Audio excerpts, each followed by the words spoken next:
Good evening to all of you. हम लोग पढ़ चुके थे इंटीग्रेशन बाय सब्स्टिट्यूशन, और इसको पढ़ने के लिए हम लोगों ने कुछ फंक्शंस भी देखे थे जिनका इंटीग्रेशन था। Integral D x by A square plus x square, A square minus x square, integral D x by x square minus A square, ये सारे इंटीग्रेशन हम लोग देख चुके हैं। अब हम लोगों को जो पढ़ना है इसमें integration by partial fraction.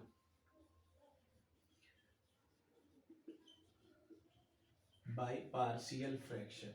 Partial fraction क्यों करना पड़ता है? क्योंकि फ्रैक्शन में जो वैल्यू रहेगी, यानी रेशनल नंबर में जो वैल्यू रहेगी, उसको हमें ब्रेक करना होगा टू और मोर पार्ट्स में। उसको ब्रेक करके, पार्शियल फ्रैक्शन का यही मतलब हुआ, कोई फ्रैक्शन है उसको अलग अलग टुकड़े में तोड़ के उसको फिर इंटीग्रेट करना। ठीक है, तो इंटीग्रेशन बाय पार्शियल फ्रैक्शन अभी क्लियर हो जाएगा। पहले हम समझ लें proper rational function. Proper rational function और इम्प्रॉपर रेशनल फंक्शन। रेशनल मतलब पी बाई क्यू के फॉर्म में हो, ठीक है, दोनों इंटीजर हो और q is not equal to zero. Function मतलब समझी गए होंगे, कुछ इनपुट देंगे आउटपुट मिलता जाएगा। प्रॉपर का मतलब आप छोटे क्लासेस से पढ़ते आ रहे हो। प्रॉपर फ्रैक्शन क्या होता है? प्रॉपर फ्रैक्शन ये होता है, प्रॉपर फ्रैक्शन होता है जिसका न्यूमरेटर जो होता है वो डिनोमिनेटर से क्या होता है, थोड़ा सा अधिक होता है।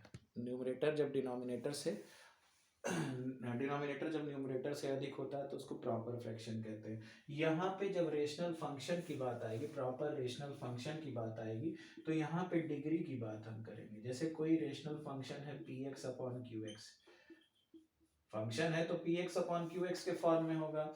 एक्स होगा आपका इंडिपेंडेंट वेरिएबल, कुछ देंगे तो इनपुट देंगे एक्स की जगह तो आउटपुट मिलता जाएगा, पी एक्स क्यू एक्स मिलता जाएगा। तो ये फंक्शन भी है और रेशनल भी है, हो गया। अब प्रॉपर कब होगा? इसमें जब डिग्री जो होगी पी एक्स की, डिग्री ऑफ पी एक्स अगर लेस देन हो जाएगा डिग्री ऑफ, इसको जी एक्स कर देते हैं, जी एक्स। जी एक्स से जब डिग्री px की छोटी होगी तो ऐसे रेशनल फंक्शन को क्या बोलेंगे? प्रॉपर रेशनल फंक्शन बोलेंगे। इस चीज को समझना बहुत जरूरी है। जब degree of px less than होगा डिग्री ऑफ gx, ऐसे रेशनल फंक्शन को बोलेंगे प्रॉपर रेशनल फंक्शन। इसको देखो, एक एग्जांपल लिखता हूं मैं यहाँ। X square minus 3x upon x cube plus 2x square. यहाँ साफ साफ दिख रहा है ऊपर वाले की डिग्री क्या है। ऊपर वाला क्वाड्रेटिक पॉलिनोमियल है, इसकी डिग्री 2 है। नीचे वाला क्यूबिक पॉलिनोमियल है, इसकी डिग्री 3 है। जाहिर सी बात है डिग्री ऑफ पी एक्स, मतलब ऊपर वाला पी एक्स इससे छोटा है डिग्री ऑफ जी एक्स से। जी एक्स की डिग्री से डिग्री पी एक्स क्या है? छोटा है। इसकी हम ब्रेकिंग करते हैं दो पार्ट में इजीली। इसके लिए काफी रूल है, अभी हम क्लियर कर रहे हैं। तब तक हम इम्प्रॉपर रेशनल फंक्शन भी बता दें। इम्प्रॉपर रेशनल फंक्शन को ब्रेक करना बहुत ही आसान होता है। ये रहा प्रॉपर रेशनल फंक्शन। अब आते हैं, बात करते हैं इम्प्रॉपर रेशनल फंक्शन की। इम्प्रॉपर रेशनल फंक्शन क्या होता है, ये चीज क्लियर हो जाए फिर हम क्वेश्चंस भी लगवाएंगे।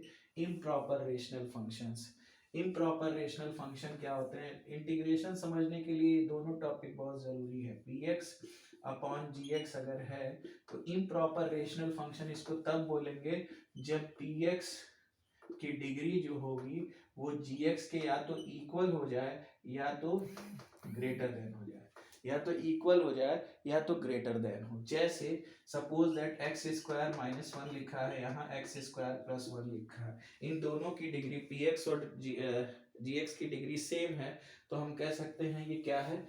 इम्प्रॉपर रेशनल फंक्शन है। इसके लिए कोई रूल नहीं है, इसको हम जनरली डिवाइड करके ब्रेक करते हैं। जब पावर सेम हो, दोनों की डिग्री सेम हो, या ऊपर वाला अधिक हो नीचे वाले से, तब डिवाइड कर देते हैं तुरंत, तो आराम से हम इसको ब्रेक कर सकते हैं दो पार्ट में।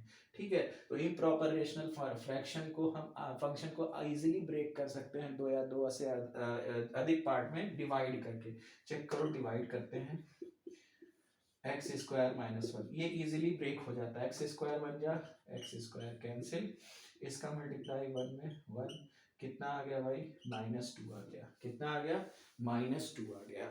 ठीक है, ये हो गया -2। अब हम इसको इजीली लिख सकते हैं कि नहीं, 1 -2 upon x square plus 1 break हो गया 1, फिर -2 रिमाइंडर था, -2 अपॉन एक्स स्क्वायर प्लस 1 लिख दिया हमने। ये इसकी ब्रेकिंग हो गई, चेक कर लो। इसका एलसीएम लेके फिर सॉल्व करोगे यही चीज आ जाएगी। तो इम्प्रॉपर रेशनल फ्रैक्शन को हम डिवाइड करके इजीली ब्रेक कर सकते हैं। अब ये डिवाइड ही नहीं होगा, ये पावर छोटा हो गया, अब ये प्रॉपर रेशनल फंक्शन हो गया। ये इम्प्रॉपर को हम प्रॉपर दो या तीन, दो से अधिक प्रॉपर रेशनल फ्रैक्शन में फंक्शन में चेंज कर सकते हैं, प्रॉपर रेशनल फंक्शन हो गया। अब फिर इसको हम प्रॉपर रेशनल फंक्शन से ब्रेक करेंगे, यानी पार्शियल फ्रैक्शन से ब्रेक करेंगे, या इसका इंटीग्रेशन हो जाएगा तो इंटीग्रेट कर देंगे।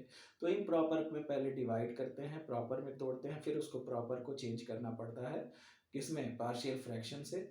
हमेशा प्रॉपर रेशनल फंक्शन को पार्शियल फ्रैक्शन से ब्रेक करेंगे। अभी सारी चीजें आपकी क्लियर हो जाती हैं, ठीक है। पहले ये आप क्लियर कर लीजिए प्रॉपर रेशनल फंक्शन और इम्प्रॉपर रेशनल फंक्शन क्या होता है। जब degree of P x degree of G x से छोटा होगा तो वहाँ प्रॉपर रेशनल फंक्शन, जब degree of P x greater होगा या इक्वल होगा डिग्री ऑफ जी एक्स के, तो हम कहेंगे कि वो इम्प्रॉपर है। पहले डिवाइड करेंगे, प्रॉपर में ब्रेक करेंगे, फिर उसका जो करना होगा उसको अगर ब्रेकिंग करना होगा पार्शियल फ्रैक्शन से ज़रूरत पड़ेगी तो करेंगे, नहीं ज़रूरत पड़ेगी तो नहीं करेंगे, ठीक है। अब एक टाइप का प्रॉपर रेशनल फंक्शन देख लेते हैं, फिर आगे कल बताएंगे। प्रॉपर रेशनल फंक्शन में पहला टाइप देखते हैं। इम्प्रॉपर में तो कुछ करना ही नहीं है, प्रॉपर में जब ब्रेक हो जाएगा डिवाइड करने के बाद फिर प्रॉपर का रूल लगा देंगे। तो प्रॉपरली मेन देखना हमें प्रॉपर रेशनल फंक्शन में पहला टाइप मतलब मेरी बात समझिएगा, पहला टाइप जो है प्रॉपर रेशनल फंक्शन में,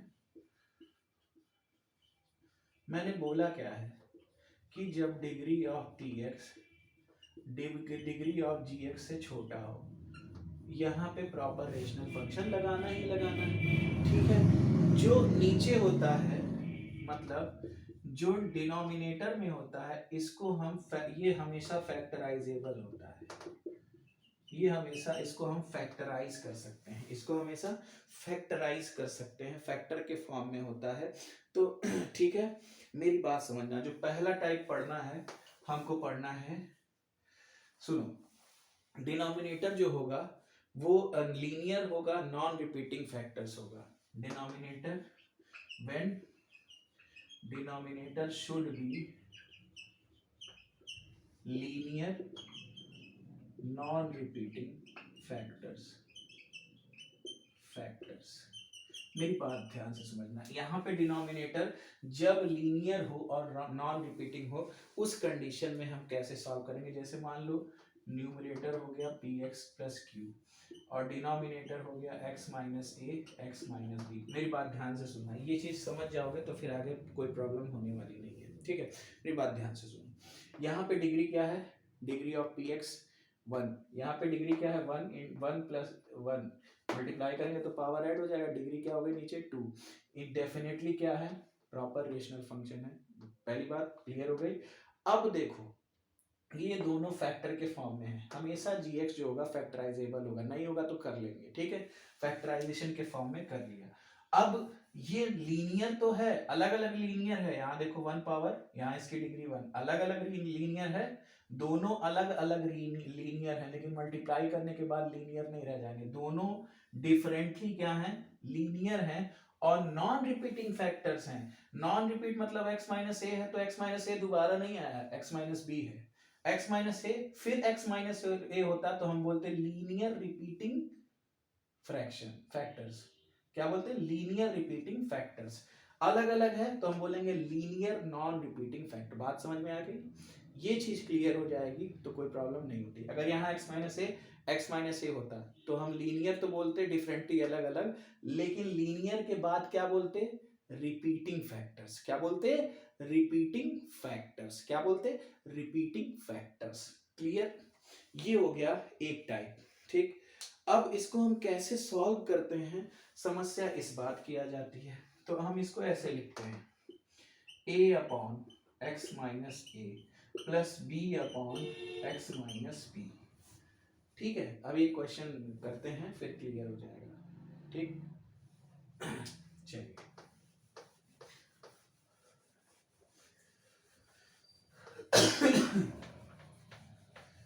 एक क्वेश्चन बताते हैं, फिर इजीली सारी चीजें कंडीशन क्लियर हो जाएंगी, फिर आगे बढ़ते हैं। देखिए जैसे एक क्वेश्चन है, integration of x dx upon x plus one x plus two, x plus one x plus to, that is degree क्या है ऊपर वाले की 1 px की, इसकी डिग्री 2, यानी डेफिनेटली क्या है, प्रॉपर रेशनल फंक्शन है। अब देखना, अब यहाँ पे ये दोनों लीनियर तो हैं अलग अलग, लेकिन डिफरेंट है। क्या है, डिफरेंट फैक्टर्स हैं।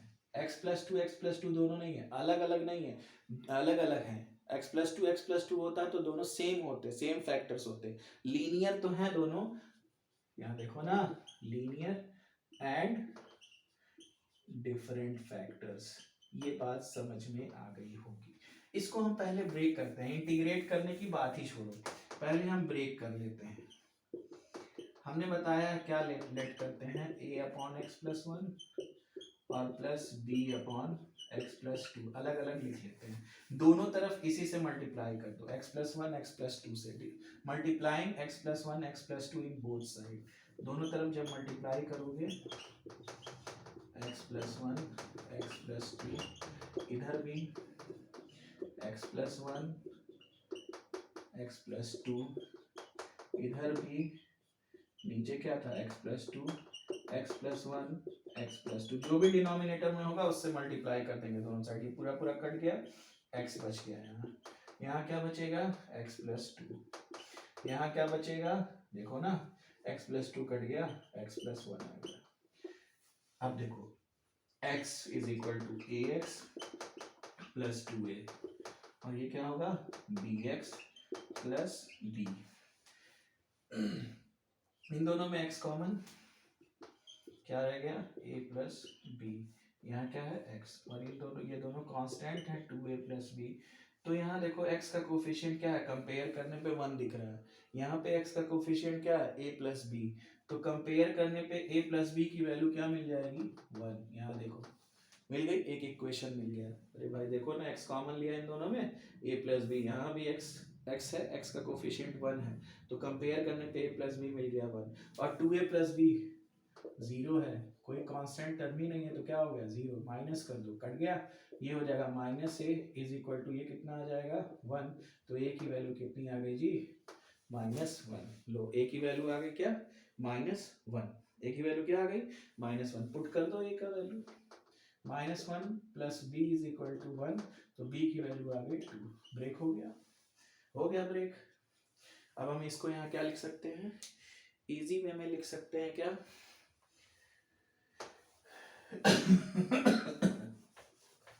इजी वे में हम यहाँ लिख सकते हैं क्या, देखो ना, ए के प्लेस पे क्या लिख सकते हैं, ए के प्लेस पे -1 upon x plus one plus 2 upon x plus to. अब इंटीग्रेट करना है, दोनों साइड इंटीग्रेट लगा दे रहे हैं, इंटीग्रेशन का साइन लगा दे रहे हैं, अब इजीली ये इंटीग्रेट हो जाएगा, dx इंटीग्रेशन ऑफ dx, इसको इंटीग्रेट करोगे तो x प्लस वन को t लेट करोगे, dx is equal to dt हो जाएगा, कितना हो जाएगा, minus d t upon t, ये हो जाएगा minus log t minus log x plus one plus c one, यहाँ भी हो जाएगा, कितना होगा, 2 log x plus two c one plus c two, एक नया कांस्टेंट सी डैश ले लिए, ये हो गया इसका इंटीग्रल। ठीक है, तो इजीली हम इस तरह से इंटीग्रेट कर सकते हैं। तो ये पहले टाइप का था, इसके बाद अगले क्लास में। ओके।